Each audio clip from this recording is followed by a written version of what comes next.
तारक पुत्रों के प्रभाव से संतृप्त हुए देवों की ब्रह्मा के पास करुण पुकार। ब्रह्मा का उन्हें शिव के पास भेजना, शिव की आज्ञा से देवों का विष्णु की शरण में जाना और विष्णु का उन दैत्यों को मोहित करके उन्हें आचार भ्रष्ट करना। सनत कुमार जी कहते हैं, महर्षि, तदनंतर तारक पुत्रों के प्रभाव से दग्ध हुए इंद्र आदि सभी देवता दुखी हो परस्पर सलाह करके ब्रह्मा जी के शरण में गए। वहां संपूर्ण देवताओं ने दीन होकर प्रेम पूर्वक पितामह को प्रणाम किया और अवसर देखकर उनसे अपना दुखड़ा सुनाते हुए कहा। देवता बोले, तात, त्रिपुरा के स्वामी तारक पुत्रों ने तथा मयासुर ने समस्त स्वर्गवासियों को संतृप्त कर दिया है ब्राह्मण, इसलिए हम लोग दुखी होकर आपकी शरण में आए हैं। आप उनके वध का कोई उपाय कीजिए जिससे हम लोग सुख से रह सकें। ब्रह्मा जी ने कहा, देवगणों, तुम्हें उन दानवों से विशेष भय नहीं करना चाहिए। मैं उनके वध का उपाय बतलाता हूं। भगवान शिव तुम्हारा कल्याण करेंगे। मैंने ही इन दैत्यों को बढ़ाया है, अतः मेरे हाथों इनका वध होना उचित नहीं। साथ ही त्रिपुर में इनका पुण्य भी वृद्धिगत होता रहेगा। अतः इंद्र सहित सभी देवता शिव जी से प्रार्थना करें।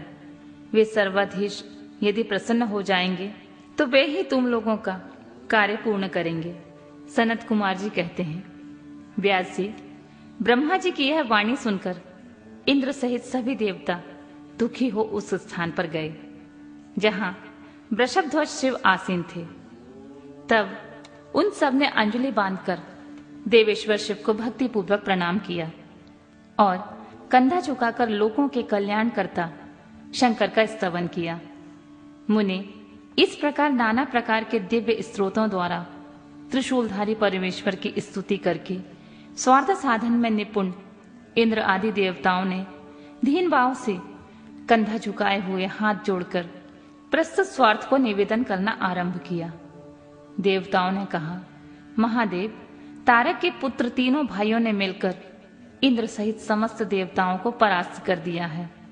भगवान, उन्होंने त्रिलोकी को तथा मुनीश्वरों को अपने अधीन कर लिया है और संपूर्ण सिद्ध स्थानों को नष्ट भ्रष्ट करके सारे जगत को उत्पीड़ित कर रखा है। वे दारुण दैत्य समस्त यज्ञ भागों को स्वयं ग्रहण करते हैं। उन्होंने ऋषि धर्म का निवारण करके अधर्म का विस्तार कर रखा है।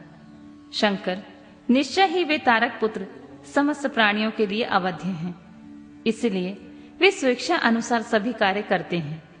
प्रभु, ये त्रिपुर निवासी दारुण दैत्य जब तक जगत का विनाश न कर डाले, उसके पहले आप ही किसी ऐसी नीति का विधान करें जिससे इसकी रक्षा हो सके।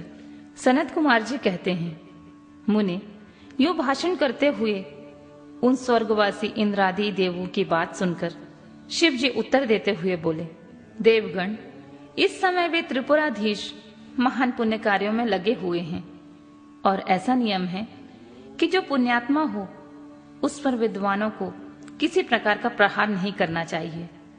मैं देवताओं के सारे महान कष्टों को जानता हूं, फिर भी वे दैत्य बड़े प्रबल हैं, अतः देवता और असुर मिलकर भी उनका वध नहीं कर सकते हैं। वे तारक पुत्र सब के सब पुण्य संपन्न हैं, इसलिए उन सभी त्रिपुरवासियों का वध दुस्साध्य है। यद्यपि मैं रण कर्कश हूं, तथापि जानबूझकर मैं मित्र द्रोह कैसे कर सकता हूं? क्योंकि पहले किसी समय ब्रह्मा जी ने कहा था कि मित्र द्रोह से बढ़कर कोई दूसरा पाप नहीं है। सत्पुरुषों ने ब्रह्म हत्यारी, शराबी, चोर तथा व्रत भंग करने वाले के लिए प्रायश्चित का विधान किया है, परंतु कृतघ्न के उद्धार का कोई उपाय नहीं है। देवताओं, तुम लोग तो धर्मज्ञ हो, अतः धर्म दृष्टि से विचार कर तुम ही बताओ कि जब तक दैत्य मेरे भक्त हैं तब मैं उन्हें कैसे मार सकता हूं। इसलिए अमरो, जब तक वे दैत्य मेरी भक्ति में तत्पर हैं तब तक उनका वध असंभव है।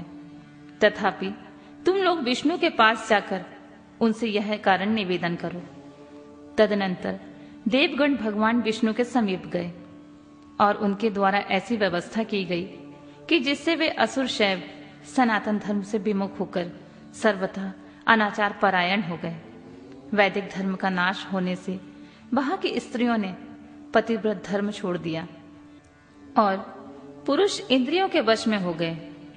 यूं स्त्री पुरुष सभी दुराचारी हो गए। देवराधन, श्राद्ध, यज्ञ, व्रत, तीर्थ, शिव विष्णु सूर्य गणेश आदि का पूजन, स्नान, दान आदि सभी शुभ आचरण नष्ट हो गए। तब माया तथा अलक्ष्मी उन पुरों में जा पहुंची। तब से प्राप्त लक्ष्मी वहां से चली गईं।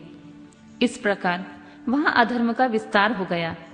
मुने, तब स्वेच्छा से भाइयों सहित उस दैत्यराज की तथा मय की शक्ति कुंठित हो गई।